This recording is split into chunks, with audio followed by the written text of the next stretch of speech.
Hello, everyone. Our topic today will be Introduction to Palliative Care. This presentation is basically for non-palliative doctors and for junior palliative physicians that are starting their career.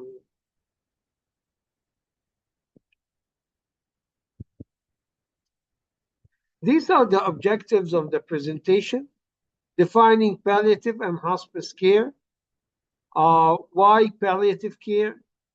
We'll talk a little bit about life-threatening, limiting, and terminal illnesses, palliative emergencies, top 5 diagnoses of hospice patients, the 10 most common symptoms at end of life, basic ethical principles, prognostication, grief, mourning, and bereavement, and we'll finalize this with take-home messages.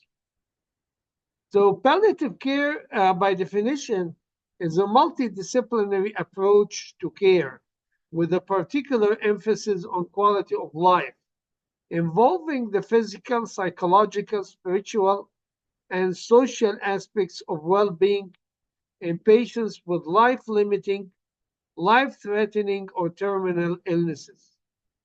Palliative care is provided at any stage of illness, from diagnosis through the cure or remission to death.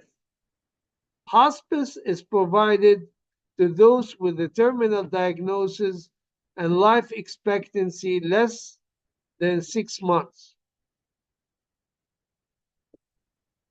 So why palliative? Well, this slide will give you an insight why we need the palliative services. First, a study from New England Journal of Medicine in 2010 showed that lung cancer patients receiving palliative care experienced less depression, improved quality of life, and survived 2.7 months longer than those in the control group. So, I mean, this is basically, a great therapy. You prolong the patient life and you improve his quality of life. Another study in 2011 from Journal of Health Affairs, they showed that with palliative care, the costs were reduced by $6,900 through a reduction in intensive care unit days, laboratory workups, and diagnostic imaging. This is the spectrum of palliative care. The palliative care is the umbrella under which all of these are occurring, such as comfort care, pain management, hospice, curative and life-prolonging treatments, and so forth. So, for example, hospice is part of palliative care, but not the opposite. This is the paradigm that we're using in palliative care, the lower part of the slide. As the disease starts, you can initiate a palliative care services, which will actually increase in its role, progressively until, you reach the 6 months period that we talked about, and then you will shift to a hospice. And then after the patient passes away, then you will have an area of bereavement. So what's the difference? Life-threatening is a potentially, but not necessarily fatal. For example, severe infection, early stage of breast cancer, major trauma may go to the brink of death and could be saved by medical care and can return to normal quality of life. Life-limiting illnesses are incurable progressive illnesses leading to eventual death. For example, end-stage congestive heart failure, end-stage COPD, Alzheimer, and advanced cancer. Medical treatments, usually no cure, may prolong or improve quality of life. Terminal illnesses are life-limiting illnesses with death anticipated within months, limited options, if any, to prolong life. Basically, terminal illnesses are the ones that we send to hospice. So how about palliative care emergencies? We have three types of emergencies. We have medical, oncological, and we have palliative care emergencies. Palliative care emergencies are events, both cancer and non-cancer related, that demand same type of immediate remedy or action or cause acute exacerbation of symptoms that affect quality of life.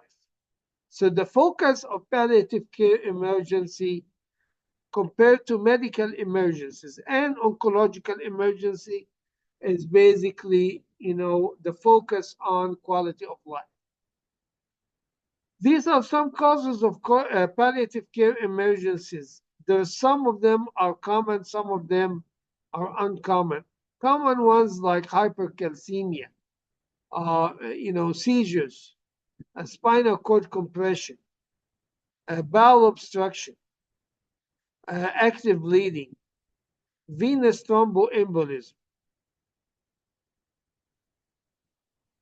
Top 5 diagnoses of hospice patients: cancer, heart disease, dementia, unspecified, and lung disease. National hospice statistics. In 2018, 1.5 million patients served.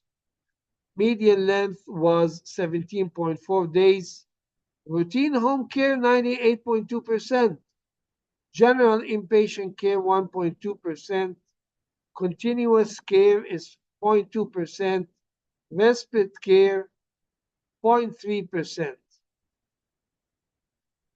Palliative care is a multidisciplinary approach. You need a full team of doctors, nurses, social workers, physiotherapists, psychotherapists, and others. Palliative care interventions are support and control of pain, dyspnea, nausea, and vomiting. Everything on the left is palliative care interventions. And then everything on the right is usually not palliative, such as CPR, ventilation, aggressive, burdensome interventions, dialysis. And then you have this gray zone in the middle that, could be palliative or non-palliative, such as blood transfusions, treating of infections or hypercalcemia, and tube feeding. We'll explain some of the terminologies here. What is routine home care? Patients prefer getting care at home, where they can feel in control of their condition. Family presence can offer a feeling of comfort and security. Home hospice can help by delivering medical equipment, medications, nursing, and home aid visits, plus social workers, chaplains, and bereavement specialists. We used to go and see our patients at their home at least twice a week. Not necessarily every time the physician has to be there, but at least, there's a periodic visit from the doctor. And usually the nurse will take care of the, twice a week services here. And if there is some sort of an issue with the patient, usually the nurse will call the physician to come and see the patient. Of course, there are other personnel involved, such as chaplains and social workers and others. Nursing home are basically a kind of a routine home care, but in a nursing facility, offering skilled care when patient conditions require more attention that can be provided at home, nursing home care. Continuous care is a care provided only during a period of crisis. The hospice must provide a minimum of 8 hours of care during 24-hour period, which begins and ends at midnight. General inpatient care is indicated for intractable symptoms and respite care. Intractable symptoms can include severe dyspnea, pain, delirium, nausea, and constipation. General inpatient care could be a separate, building like this one, which is St. Christopher Hospice, built by Cicely Saunders, uh, present in London, and could be part of a hospital. Respite care is indicated if the caregiver is not able to provide usual care for urgent situations such as surgery, travel, etc. 10 most common symptoms of end of life: pain, fatigue, nausea, depression, anxiety, drowsiness, anorexia, feeling of not feeling well being, shortness of breath, and sleep disorder.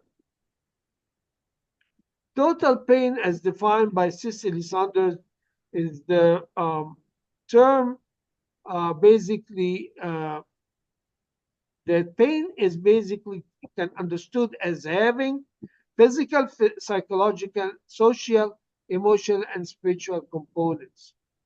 The combination of these elements is believed to result in total pain experience that's individualized and is specific to each patient's particular situation. Again, total pain, physical plus spiritual, emotional, and social. Total pain, as we said, physical could be nociceptive pain, which means non-neuronal tissue damage; inflammatory, which is defined as increased sensitivity due to inflammatory response associated with tissue damage; neuropathic pain arising as a direct consequence of a lesion or a disease affecting the somatosensory system.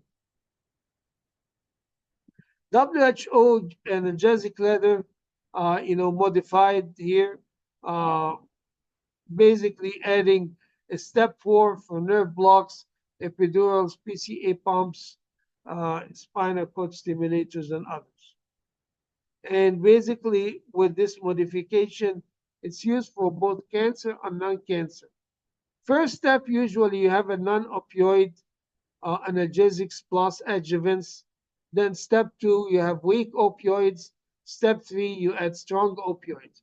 Step 2, by the way, is going to vanish very soon from the WHO analgesic plan.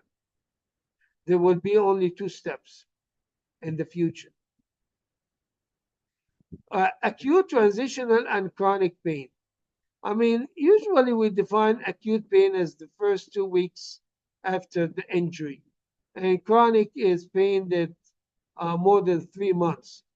But to be honest with you, it's not really limited to a certain time. Acute pain is the pain that resolves with healing of the causative agent and has a protective biological function, while chronic pain is the pain lasting beyond expected recovery period. Transitional pain is the new thing in town right now. It's basically, where we focus on treating the patients that have a high risk of transitioning from acute to chronic pain. Types of neoplasm-related pain, according to Dr. Foley: acute neoplasm-related pain, chronic neoplasm-related pain, treatment-related pain, patients with history of pre-existing pain, patient with a history of drug abuse, and dying patients. ESAS is a scale that's developed by Dr. Pereira Edmonton Symptom Assessment Scale, and it measures the most important symptoms at end of life, signs and symptoms at end of life, from 0 to 10, 10 being the worst, 0 is the least, starting from pain, fatigue, nausea, depression, anxiety, drowsiness, shortness of breath, appetite, feeding, best feeding or well-being, and best sleep. Basic ethical principles are of paramount importance to palliative care physicians, and these include 4 items here: autonomy, beneficence, non-maleficence, and justice. Autonomy is the respect of patient self-determination. Beneficence is doing what's best for the patient. Non-maleficence is to do no harm, and justice is fair allocation of resources. Other traditional principles in palliative care is double effect. This is extremely important. Double effect concept agreed upon by most medical legal experts justifies generous administration of opioids in order to achieve good end of life pain control and comfort, even if it's associated with an unintended but expected side effects, such as sedation or respiratory depression. Double effect is usually regarded as a combination of beneficence and non-maleficence. Palliative care is about advanced care planning, having advanced directive and pulse. Advanced directive is the medical well, where you assign a proxy or surrogate to take over when you lose your capacity to make your own decisions, like having a car accident, for example, or going into a coma. While pulse is an order sheet that the doctor fills up uh, based on the patient wishes. And it has 4 sections here. First one is regarding cardiopulmonary resuscitation. Section B is regarding medical interventions. Section C, artificial administered nutrition. And section D is basically the information about the patient and signatures. This is a comparison between pulse and advanced directive. A pulse is usually for seriously ill patients, while advanced directive is basically for any adult. And the advanced directive has to be filled by the patient himself. The pulse could be filled by the patient or his surrogate or proxy. Prognostication is a prediction of possible future outcomes of a treatment or a disease course based on medical knowledge and experience. Components: foreseeing and foretelling. Foreseeing is clinical prediction of survival. Actuarial estimation of survival. Actual estimation of survival is basically the scales that we use for prognostication, such as the FAST scale, for example, okay, or the New York Heart Association scale, or Body scale for COPD. Foretelling is the discussion of the prognosis, delivery of the prognostic information, and longitudinal process of communication. Clinical prediction of survival. This is extremely important. There are 3 approaches: temporal, surprise question, and probabilistic approach. In the surprise question, you would say to yourself, would I be surprised if this patient died in a specific time frame or not? Disease trajectories in adults. You have sudden death, you have cancer patients. Look at this one. You keep declining until you reach a certain point where you drop precipitously. And then you have the frailty and dementia, where you dwindle at the low side of your functionality here. And then you have organ failure, like heart failure and lung failure, where you keep, going down with dips in between of, emergency room visits and, decline. There are also disease trajectory for pediatrics here. Sudden death, then you have this one here, death from potentially curable disease, which is the commonest form. And then you have death from lethal congenital anomalies and death from progressive conditions such as intermittent crisis, muscular dystrophy, for example. Task force recommendations. We have 4 clinical signs of, basically decline, basically are debility, dysphagia, delirium, and dyspnea, and 4 labs: leukocytosis, lymphocytopenia, high C-reactive protein, and low serum albumin. Glasgow Prognostic Score is an important score for screening patients up front here, and it's based on on 2 lab work, CRP and serum albumin. Then we have this ECOG performance scale, which is the oldest prognostic scale. It goes from 0 to 5. 5 is dead, 0 is fully active, and we still use it, especially in oncology patients. PPS is updated form of the ECOG. It has, it goes from 0 to 100%. 0 is death, 100% is full activity. Anyone that has less than 30% is basically eligible for hospice here. Medical versus palliative prognostication. Unfortunately, medical physicians, they're more optimistic regarding their patients than palliative care physicians. Most of the palliative care physicians have 57% accuracy compared to 20% accuracy with medical physicians. Spikes protocol is a 6-step protocol for conveying the prognosis: setting, perception, invitation, knowledge, empathetic response, and summary at the end with the strategy of the therapy. Developed by Robert Buckman, is an Canadian oncologist and a TV host. He passed away a few years ago, and he had many publications regarding conveying of bad news to patients. Grief, mourning, and bereavement. Grief is our personal experience of loss, while mourning is the public expression of our grief, and bereavement is the period after a loss during which mourning occurs, usually a relatively brief time, and grief is experienced, which is often a longer time.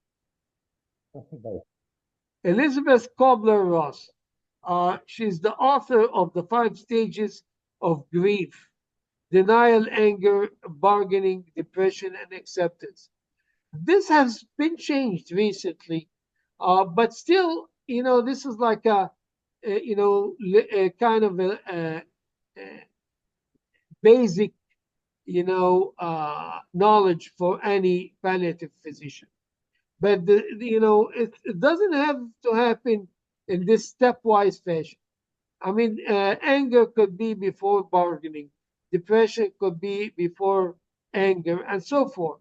So, but you need to really know this one here. Okay, CPR. They found that actually patients that were seen arrested in the ICU and on vasopressors, only 9% survived to discharge.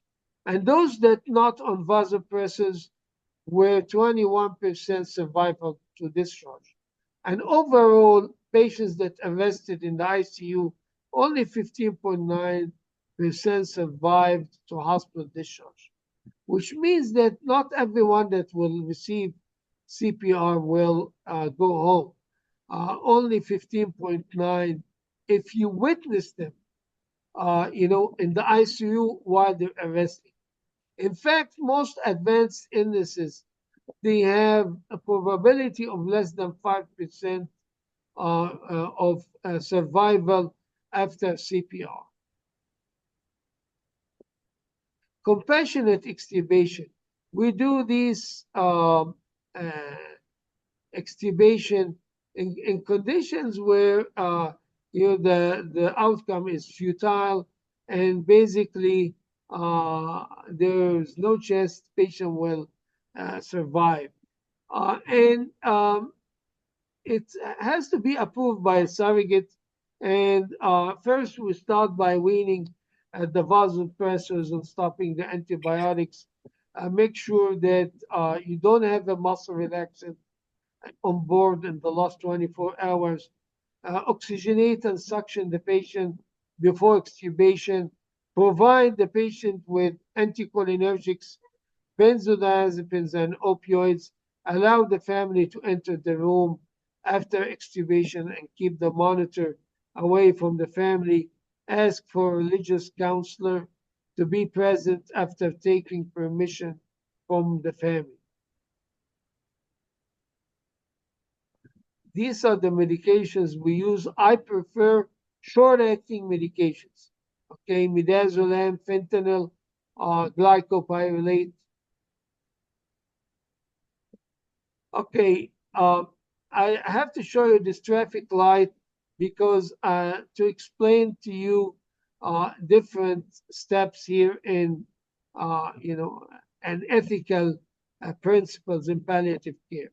We'll start with the DNR. It's a legal order written either in the hospital or a legal form to withhold cardiopulmonary resuscitation or advanced cardiac life support in respect of the wishes of the patient in the case of their heart were to stop or they were to stop breathing.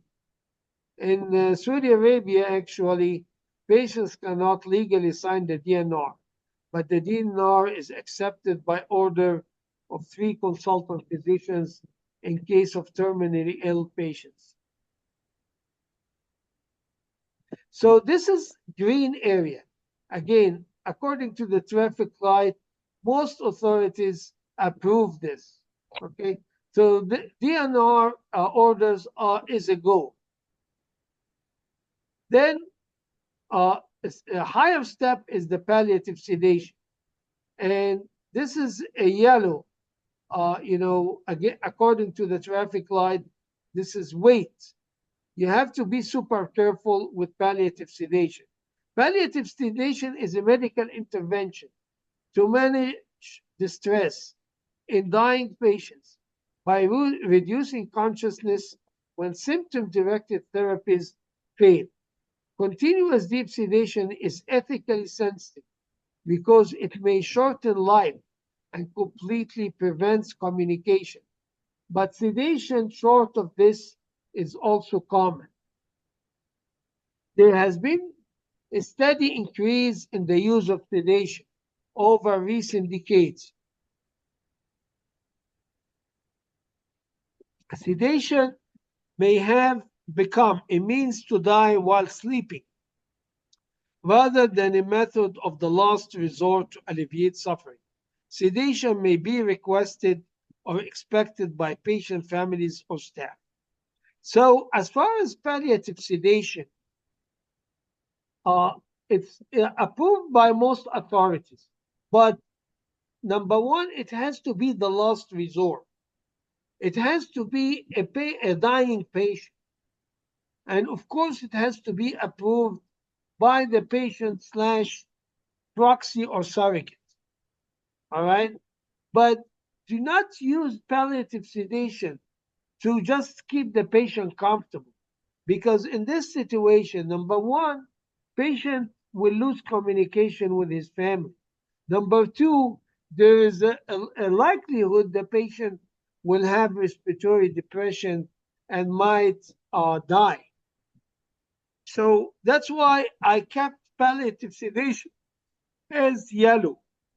This is you're in this zone. You have to watch yourself not to slip into the next step that we're gonna talk about. So the last step, and this is the red zone, okay? This is the one where you have to stop, okay, according to the traffic light, all right? And this is the physician-assisted suicide and euthanasia, okay?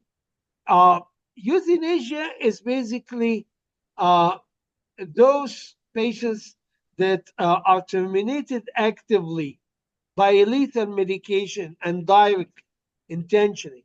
Usually, they use high dose barbiturates, and the doctor will administer the drug by himself. This is euthanasia.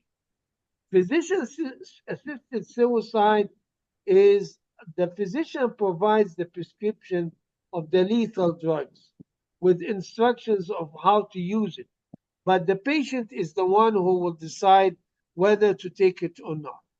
Whether it's euthanasia or physician assisted suicide, it's rejected by most authorities all over the world. Only few percent, maybe less than 5% of physicians, palliative physicians, will approve this euthanasia and physician assisted suicide. In fact, in the United States, there are only like few few states that approve physician assisted suicide. And in the United States, they don't have euthanasia. It's only in some of these, like European countries, Scandinavian countries, Holland, England, and so forth. Physician assisted suicide is available in Colorado, Oregon, uh, like 2, 3 states.